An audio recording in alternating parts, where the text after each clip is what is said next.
Hi, everybody. We're back.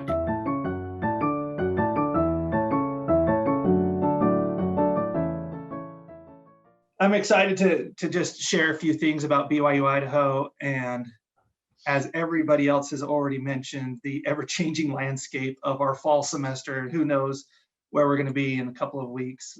We hope that that things will be, again, like all of everybody else, somewhat normal, but we'll kind of go through all this stuff here for you. So as far as admission updates for you all, the application for your seniors, so for the class of 2022, will open up about 3 weeks from now. So September 1st is when we open up our application for fall 2022.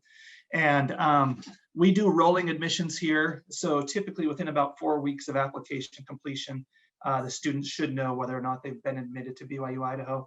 And once they get that acceptance, they can start working on things like housing and getting advising appointments and all that good stuff. So the earlier that they apply, the better. Our priority application deadline is February 1st. Again, encourage your kids to get the application done even sooner than that if possible. The final application deadline, this is the admissions application deadline for BYU Idaho, will be September 1st. So we keep the application open for 1 year. And that allows us a lot of kids who may be deciding on missions to have time to apply, or people coming home from missions that didn't apply beforehand.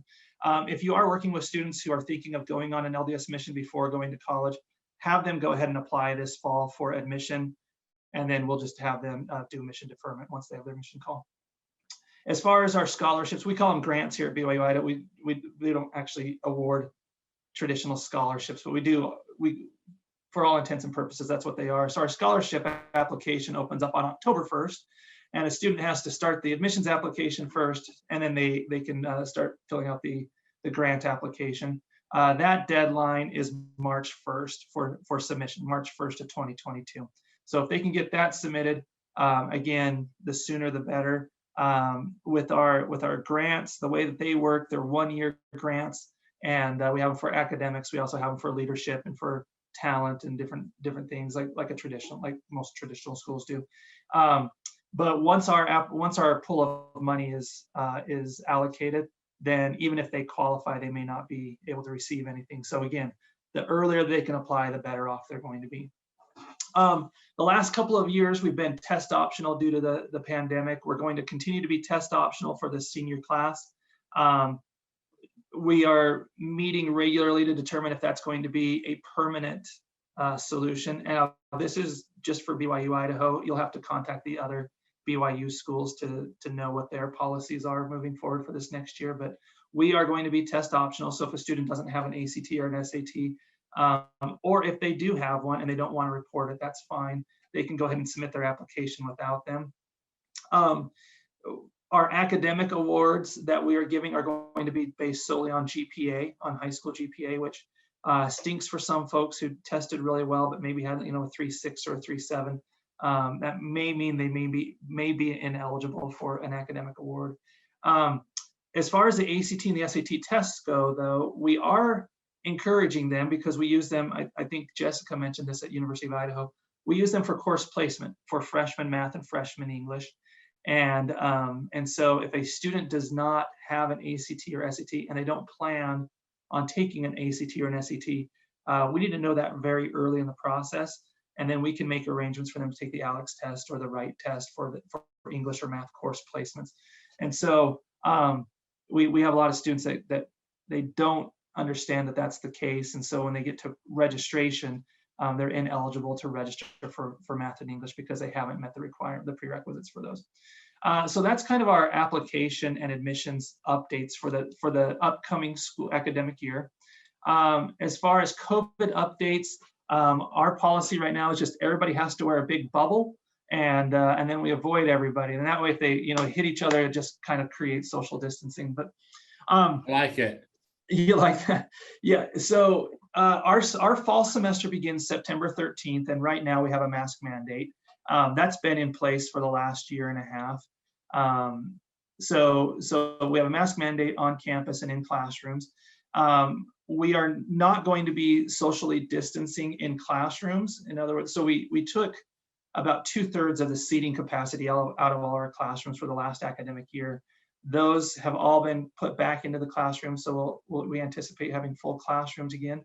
We are offering, as always, online courses, and we're also continuing to offer this next year. We're going to continue to offer remote virtual classes where a student can, they meet Monday, Wednesday, Friday at 10 o'clock, let's say, and the instructor will be in a classroom live. There will be a live lecture, interaction, and stuff like that. Just the students will have the choice to either go to the classroom or they can watch the class and participate remote. But we anticipate that the majority of our stuff will be face-to-face in the fall in terms of classroom. We are still restricting a lot of our activities and the sizes of groups that can meet outside of the classroom. We do not have a vaccine mandate on our campus, but we're encouraging students to come vaccinated, and we're doing vaccine clinics here on our campus. We've been running them all through our spring semester and throughout our summer. And so we're encouraging students again to come vaccinated. If you remember, Rexburg, Idaho was I think at one point we were the #1 hotspot in the nation for COVID last year, and we're trying to avoid that this year. So we're trying to take as many precautions as we can. We do have we're being limited to the number of, or to off-campus groups that want to meet on our campus. In fact, right now, we're not allowing any off-campus groups to come and meet on our campus right now, other than campus tours.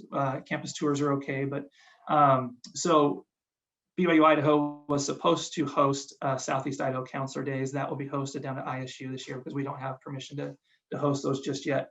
Our administration is going to reevaluate all of our COVID policies every 2 weeks during the fall semester. And so every 2 weeks we'll have updates on whether the mask mandate goes away or we have more policies and restrictions going forward. So anyway, hopefully by about the middle of September or middle of October, we'll be able to host larger campus groups. We'll be able to host your high school groups if you want to bring a bus of students up. Right now we can't host them, but hopefully by the middle of October we'll be able to host them. But if they want to come on an individual campus tour, that's fine. We're doing individual campus tours. We're also doing our virtual campus tours. Right now, our in-person campus tour groups, they're getting a voucher to go and participate for free on our ropes course. And so you have that, your students have that opportunity. You can see the website there, byui.edu/campus-tours. They can schedule the campus tour for that.